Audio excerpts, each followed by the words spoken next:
यीशु के 12 प्रेरितों के नाम और उनका प्रेषण।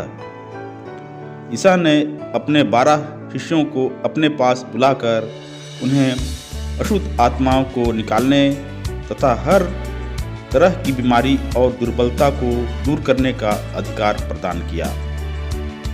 12 प्रेरितों के नाम इस प्रकार हैं। पहला, सिमोन जो पेतरुस कहलाता है और उसका भाई अंद्रियास, जबेदी का पुत्र याकूब और उसका भाई योहन, फिलिप और बर्थोलोमी, थॉमस और नाकेदार, मती, अल्फाई का पुत्र याकूब और थदेयुस, सिमोन कनानी और युदस इस्कारियोती जिसने ईसा को पकड़वाया। ईसा ने इन 12 को यह अनुदेश देकर भेजा, अन्य राष्ट्रों के यहाँ मत जाओ और समारियों के नगरों में प्रवेश मत करो, बल्कि इस्राएल की घराने की खोई हुई भेड़ों के यहाँ जाओ। राह चलते यह उपदेश दिया करो, स्वर्ग का राज्य निकट आ गया है। रोगियों को चंगा करो, मुर्दों को जिलाओ, कोढ़ियों को शुद्ध करो, नरक दूतों को निकालो।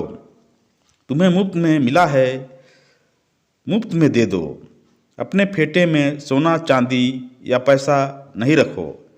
रास्ते के लिए ना झोली, ना 2 कुर्ते, ना जूते, ना लाठी ले जाओ, क्योंकि मजदूर को भोजन का अधिकार है। किसी नगर या गांव में पहुंचने पर एक सम्मानित व्यक्ति का पता लगा लो और नगर से विदा होने तक उसी के यहाँ ठहरो।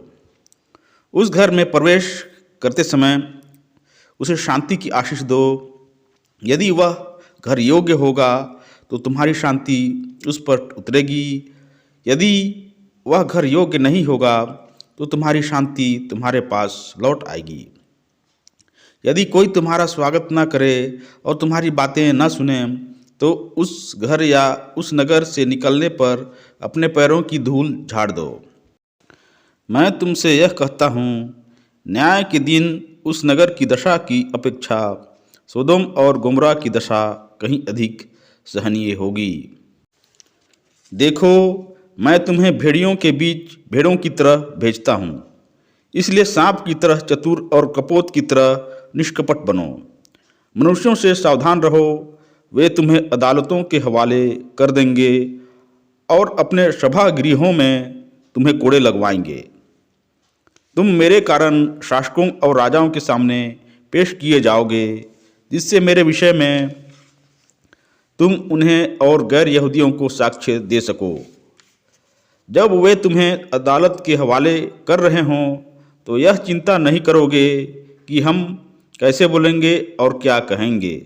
समय आने पर तुम्हें बोलने को शब्द दिए जाएंगे, क्योंकि बोलने वाले तुम नहीं हो, बल्कि पिता का आत्मा है जो तुम्हारे द्वारा बोलता है। भाई अपने भाई को मृत्यु के हवाले कर देगा और पिता अपने पुत्र को।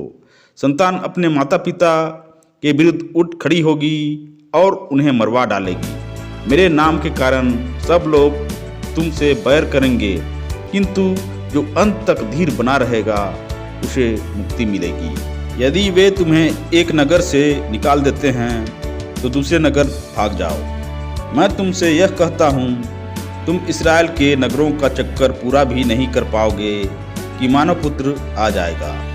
ना शिष्य गुरु से बड़ा होता है और ना सेवक अपने स्वामी से। शिष्य के लिए अपने गुरु जैसा और सेवक के लिए अपने स्वामी जैसा बन जाना ही बहुत है।